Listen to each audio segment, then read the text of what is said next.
bien, ça fait 35 ans que je fais ce métier. Avant, j'étais extrêmement fougueux. J'avais tendance à brûler les étapes, qu'aujourd'hui, il n'y a aucune étape que je saute. Disons que je vois des choses dans la laque que je ne voyais pas avant. Maintenant, il y a un œil professionnel qui est exercé et qui fait que, pour moi, c'est même une souffrance parce que je ne vois que les défauts. Oui. Rémi Maillard est maître laqueur, spécialiste de la laque de Chine et du Japon.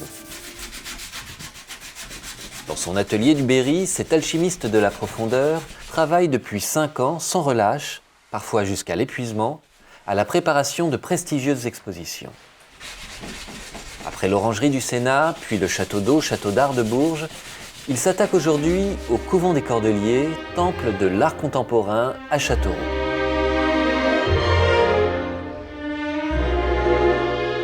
Lorsque j'ai rencontré le Couvent des Cordeliers, j'ai été quand même assez fasciné par l'architecture de ce lieu. Et ça m'a fait un peu peur. Parce que lorsque j'ai su que j'allais y faire une exposition, déjà j'étais flatté, j'étais honoré par Châteauroux qui m'invitait dans ce lieu. Mais c'est pas rien ce lieu. Déjà c'est un lieu qui est habité, hein, c'est un lieu qui est spirituel, qui a été habité par les moines. C'est un monument qui fait 400 mètres de long, qui fait 28 mètres de hauteur. Donc je ne pouvais pas faire n'importe quelle œuvre dans ce lieu. Je ne pouvais faire que du monumental, que des grandes pièces.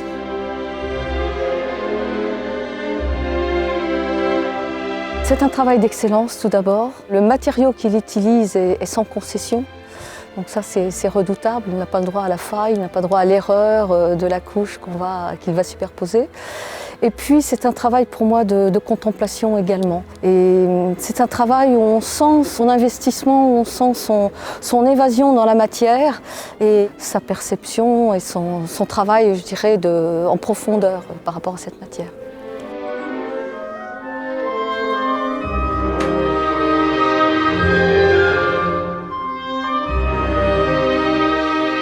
Au Cordelier, moi j'ai surtout voulu montrer toutes les techniques de la laque. J'ai voulu, à travers mon travail, c'est montrer ô combien la diversité des décors, des techniques, tout ce qui était possible en laque. Aussi bien les techniques ancestrales, traditionnelles, hein, que les créations contemporaines, enfin. Moi j'ai la chance, et c'est ce qui fait ma force, c'est que j'ai été coloriste sur soie, j'ai été peintre en décor, et je suis laqueur. Ce qui fait que tous ces acquis, tous ces savoirs que j'ai appris, eh ben je les mets au service de la laque.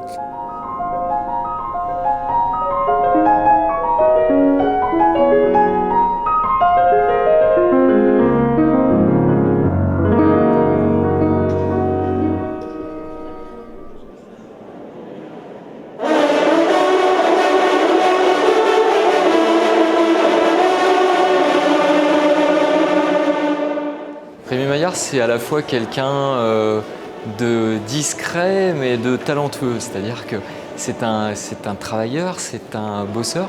Il a été lui-même franciscain, ce qui est une particularité de son parcours.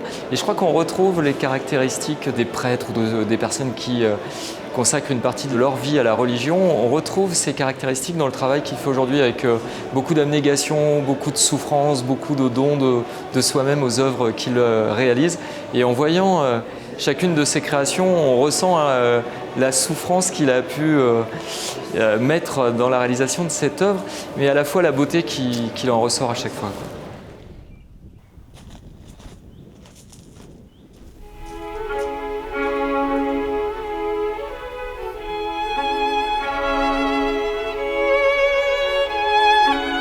Par la philosophie de rechercher la perfection, obligatoirement on est dans la souffrance, sinon il n'y aurait pas de recherche. Hein.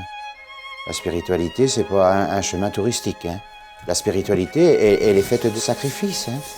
Elle est faite de silence, elle est faite de sacrifices, parce que bon, quand vous passez 18 heures dans l'atelier, c'est 18 heures où vous vous privez de bien des choses. Hein. Je me suis investi dans la totalité de mon être dans la matière, pour la laque, au service de la laque. Mais il est vrai qu'il faut aussi canaliser et aller à l'essentiel. Donc ce changement Et cette souffrance que j'ai subie, c'est peut-être déraisonné.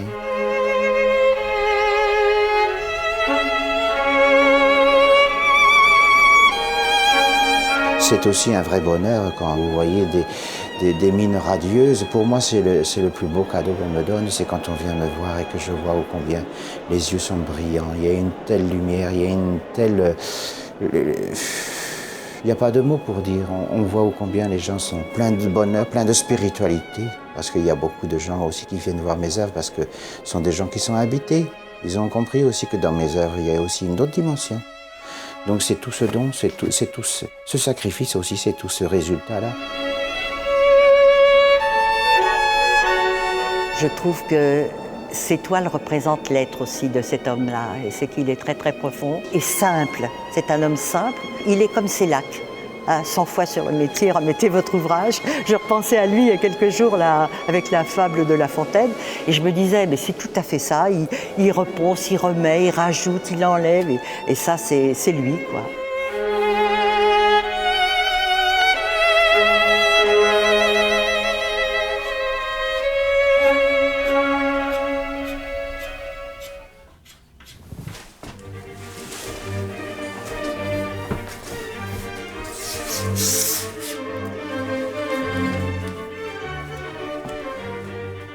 Il faut diviniser les œuvres, il faut diviniser la matière, hein, parce que les mains dégagent du magnétisme. Donc lorsque vous êtes en communication avec une œuvre pendant 6 mois, obligatoirement, ça ne peut pas être impersonnel. Toutes les énergies sont véhiculées dans le bois, dans toutes les matières nobles, dans l'or. Toute cette énergie, elle est mémoire.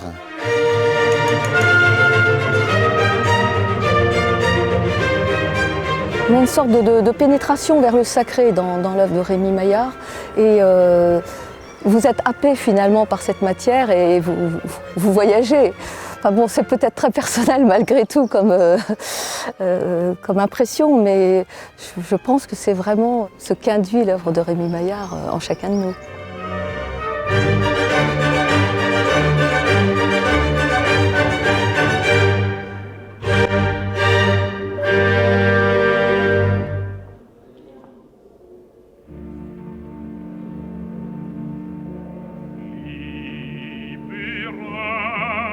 Ce qui m'a quand même ému, c'est le retour aux sources. C'est que je suis rentré à l'âge de 23 ans à Carmabezen, à Quimper, chez les moines franciscains, où j'avais tout abandonné. J'avais accepté ce mariage avec la pauvreté, où je me détachais du monde. Et là, ce retour aux sources chez les franciscains de nouveau, dans ce lieu historique, qui avait été une fabrique de cordage, hein, et 33 ans après, moi ce qui m'interroge, c'est le fait qu'il y ait 33 années qui se sont passées où j'ai vécu dans le monde et je reviens aux sources. Alors est-ce un appel, est-ce un bilan où je dois méditer peut-être sur ma spiritualité, je ne sais pas.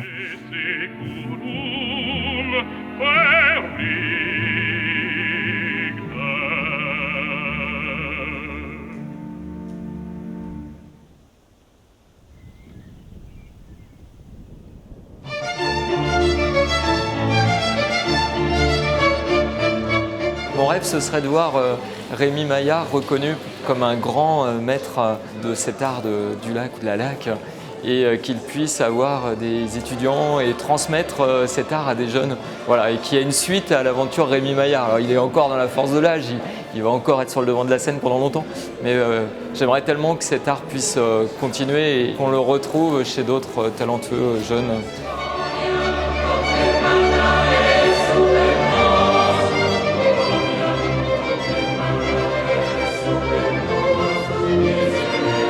Ce qui me motive et ce qui me pousse justement dans l'aspect pédagogique, c'est parce que je sens très bien que mon métier est en train de mourir, hein. Moi j'ai conscience que d'ici 10-15 ans, il n'y aura plus de laqueur. Donc moi je souhaiterais transmettre et passer le flambeau. Il faut vite former de façon à ce qu'il puisse y avoir une nouvelle génération de laqueurs qui puisse à nouveau transmettre. Donc c'est sûr qu'une école est indispensable. Et je la souhaiterais bien sûr en région centre, parce que tout n'est pas à Paris, hein. La région centre est extrêmement bien située, ce qui amènerait donc des élèves de tout horizon. La transmission comme je la conçois, ce n'est pas seulement léguer un savoir, parce qu'un savoir, c'est creux, c'est fade, c'est sans âme. C'est tout donné, c'est tout donné. C'est-à-dire qu'il y a la dimension du savoir, mais il y a aussi toute la dimension humaine. Et c'est cette dimension humaine aussi que je veux faire passer dans mon travail.